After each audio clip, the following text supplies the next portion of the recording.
পড়েছিল, দেখা যাইতো একটা দোয়া সবসময় তেলাওয়াত করতো, পাঠ করতো, দোয়া করতো, আল্লাহুম্মা ইন্নী আউযু বিকা মিনাল বারাসি ওয়াল জুনুনি ওয়াল জুদামি ওয়া মিন সাইয়্যিল আসকাম।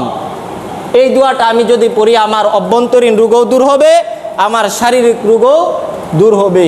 এখন বর্তমানে দেখা যাচ্ছে আমরা প্রায়ই অসুস্থ, এমন কোনো মানুষ নাই যে তার কি নাই, রোগ বালাই নেই।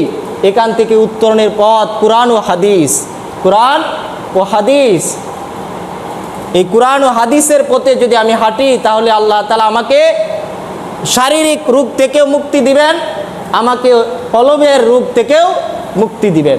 শারীরিক রোগ হলে আমরা দৌড়াই ডাক্তারের কাছে, ছোট ডাক্তার দেখাইলে ভালো না হইলে বড় ডাক্তার খুঁজি। এভাবে আমি কি করি, উন্নত থেকে উন্নত, থানা পর্যায়ে ডাক্তার ভালো না হলে জেলা পর্যায়ে ডাক্তারের কাছে যায়, জেলা পর্যায়ে ডাক্তারের কাছে ভালো না হইলে আমরা কি করি, বিভাগীয় পর্যায়ে ডাক্তারের চিকিৎসা গ্রহণ করি। দেশের ডাক্তারের চিকিৎসায় ভালো না হইলে বিদেশের চিকিৎসক দ্বারা আমরা কি করি, চিকিৎসা গ্রহণ করি।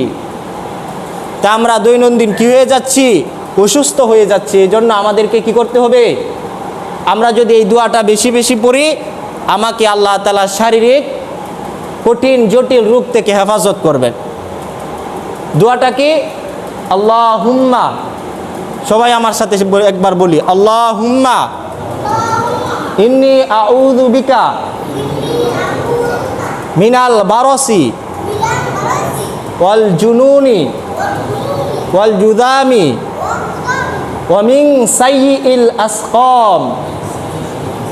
এই দোয়াটা আমি যদি পাঠ করি, এই দোয়ার অর্থ হলো আল্লাহুম্মা, হে আল্লাহ, ইন্নী আউযু বিকা, আমি আপনার কাছে আশ্রয় চাচ্ছি, মিনাল বারাসি, শ্বেত রোগ থেকে, ওয়াল জুনুনি, পাগলামি থেকে, ওয়াল জুদামি, কুষ্ঠ রোগ থেকে, ওয়া মিন সাইয়্যিল আসকাম, এবং যত দুরারোগ্য ব্যাধি আছে এগুলো থেকে আপনার কাছে আমি আশ্রয় চাচ্ছি। দোয়ার মাধ্যমে আল্লাহর নিকটবর্তী হওয়া যায়। ইনাবত ইলাল্লাহ, ইনাবত ইলাল্লাহ, আল্লাহর দিকে মুতাওয়াজ্জি হওয়া, সকল ক্ষেত্রে আল্লাহ অভিমুখী হওয়া। তা আমি সূরা জুমারের 53 নম্বর আয়াত তেলাওয়াত করেছি। আয়াতের অর্থ আল্লাহ তাআলা নবীকে সম্বোধন করে বলতেছেন, হে নবী, আপনি বলে দিন, হে আমার বান্দারা, যারা নিজেদের উপর সীমা লঙ্ঘন করেছ, তোমরা আল্লাহ তাআলার রহমত থেকে নৈরাশ হইও না।